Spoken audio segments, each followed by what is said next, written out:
right. Well, I did wake up in time this morning before we went on the air here, as they say, to peruse the contents of SmackDown. But the big news, before we talk about that, that's coming up on the Raw 30th anniversary is that, Brian, we got a little precognition going on here on the program. You know, the new precognitions, they're on all the cars. They replace the former ignition because now you know when the car is going to start before it starts. It's amazing.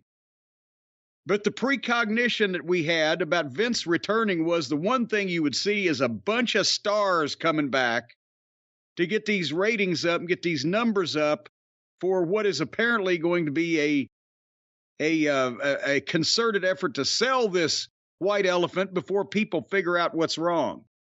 And son of a gun, wouldn't you know who won the pony? How much bigger? What was it that? How big is big? How wild is wild? Who was it that said that one time? One of the wrestling announcers. They've got Hulk Hogan. They've got The Undertaker. They've got Ric Flair. No stone has been left unturned, nor no stoned wrestler left unturned. Except Stone Cold, who won't be anywhere near it. Except Stone Cold, who won't be. Well, here's the thing. He's smart enough to realize he don't want to get lost in the crowd. But nevertheless, do you have a list of all of the various mega names that are coming back to show everybody that the people on the current roster don't matter at all?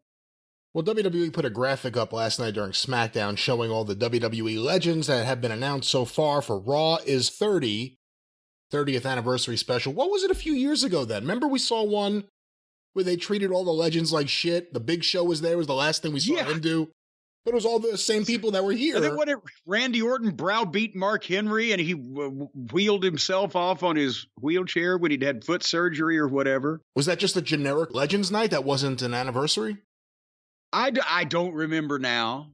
It could have just been, oh golly, we need ratings. Let's have the legends come out. But it's a big 30 years is a big deal. I think they actually missed the exact anniversary by 2 weeks, didn't they? But we're not going to be picky.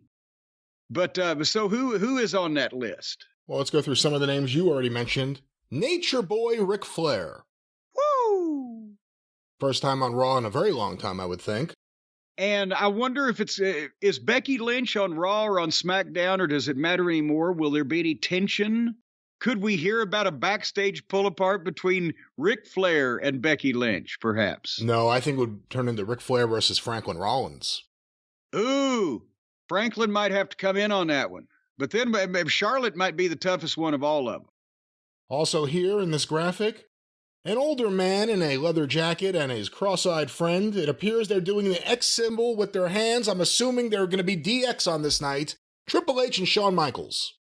Triple H and Shawn Michaels. And again, even though we assume that everybody thinks they're around all the time because they're behind the scenes and the behind the scenes news in WWE is more exciting than the television programs, but they don't make TV that often, especially Michaels. And in light of Vince being back, that'll put some extra interest on Triple H. So they're the more big guns. You want to get ratings? Play into everything everyone's talking about. This week on Raw, Vince McMahon will decide if he's going to throw Triple H off the board of directors or not. Find out at 10 p.m. on Raw. That's how you use it. But also, on this show, they'd have 5 million viewers. Play into it. All this shit's happening. It's in the press. Everyone's talking about it. Use it. But also on this show, someone who loves to use other people, the immortal Hulk Hogan. And will he be bringing Tom Cruise with him? That would be something. These are the important things. Tom Cruise could put this over the top. Tom Cruise is very short, but very tall is the dead man, the Undertaker. And this one, I mean, because let's face it, Hogan's been back, even though all these people being back on television are, it's a momentous occasion. But most of them have been back. Taker has not been seen since his retirement as The Undertaker. He's done a couple of his one-man shows, but he's been off television. So this one's kind of but they're obviously not going to embarrass Undertaker, and he's obviously not going to be threatened in a physical angle that he's not going to come out on top of. But I wonder, what do they do with, does he overshadow everyone else? If he gets a big part in this thing, a lot of times the legends are just, remember that Legends show, they had fucking Brother Love, Bruce dressed up as Brother Love, just walk in and say, I love you to 3 or 4 legends, and that was their participation. They got to do something big with Taker, but what do they do with Taker that doesn't diminish their current talent? If he gets physical, he's got to win. If it's just a cameo, people may be let down. That's going to be interesting. See, again, play into what's happening. Have him come out there with a shovel. The dead man's going to bury all of Vince's lawsuits. Play into it. No, wait a minute. Maybe instead, Undertaker comes down the aisle accompanied by the illegal paralegal. The Undertaker? Why would the Undertaker have her? The Undertaker has gone to the light side. He's now he's now going to get even with the dark side and old Vince for everything. He's on the side of the paralegal. All right, well, I don't know whose side this man will be on. Olympic gold medalist Kurt Angle. And again, Kurt's probably not going to get physical, but he was just on in Pittsburgh in his birthday celebration where it was kind of, there wasn't much to do there. And then what's his name that they were trying to give the rub to, the amateur that they signed? Gable Steveson. Gable Steveson, that kind of stood there and held that milk hose. It was, all right. But he was just there. Pioneering women's wrestling belt trash can thrower, Alundra Blaze. Of course, our friend Medusa is who.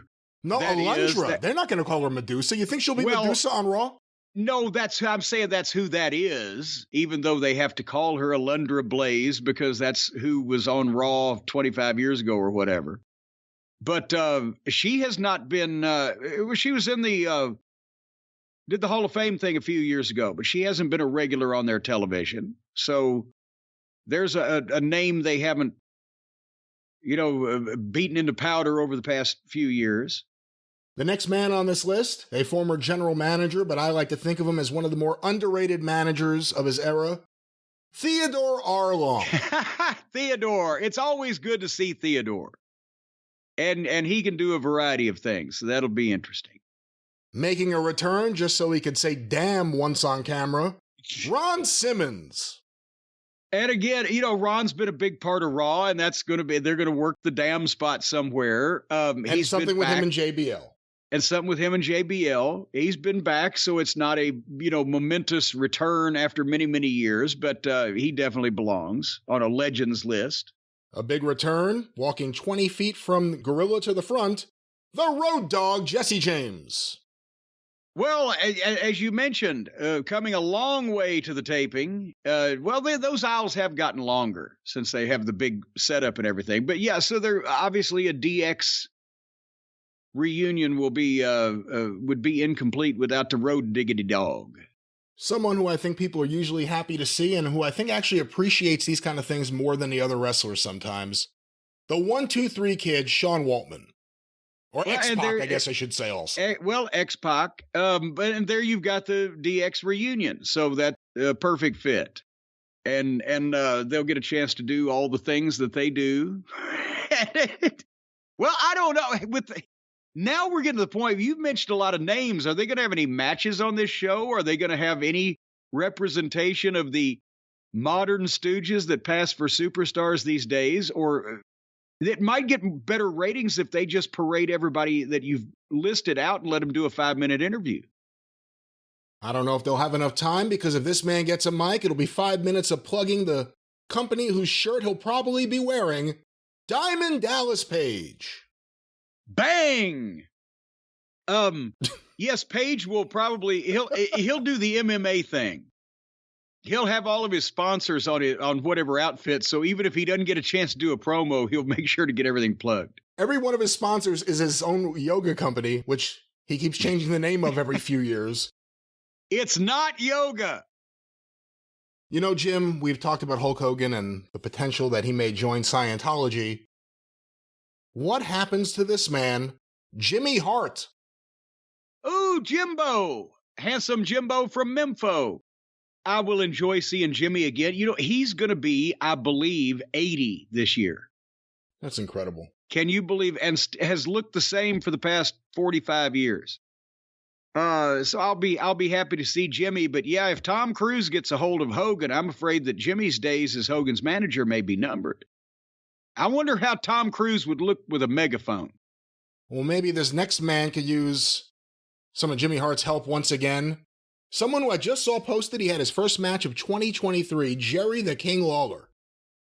Good Lord.